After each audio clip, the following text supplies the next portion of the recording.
Continua la raccolta fondi promossa dall'associazione VenetiNet per riportare a casa il busto marmoreo di Giovanni II Corner, 111° Doge della Repubblica di Venezia, tra le figure di spicco della Serenissima. Questo busto del Doge è messo in vendita, verrà messo all'asta entro fine di questo mese, qui in Italia, in centro Italia, e noi vorremmo acquisirlo per poi metterlo a disposizione dei cittadini, metterlo a disposizione di un ente importante, tipo per esempio la Regione, e quindi esporlo. Ma bisogna acquistarlo e quindi chiediamo l'aiuto dei volonterosi cittadini veneti e veneziani che vogliono dare una mano per fare una colletta e per riuscire ad andare appunto all'asta e prenderlo noi. Contribuire è semplice. Basta accedere appunto al sito dell'associazione che si chiama venetinet.com o venetinet.org.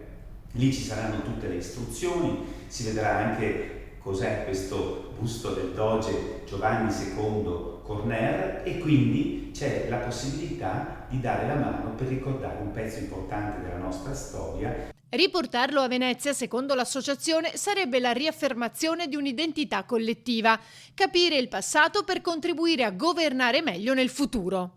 Proprio solo per dare un esempio, noi sosteniamo l'autonomia, quella che poi è stata decisa dai veneti durante il referendum di circa 3 anni fa, e quindi siamo per un sistema come era quello della Serenissima, federale, dove c'è una forte distinzione di compiti fra il livello appunto federale e centrale e quello dei singoli territori. Quindi vi ricordo, accedete al sito venetinet.org o venetinet.com e date un piccolo contributo da veneti e da veneziani.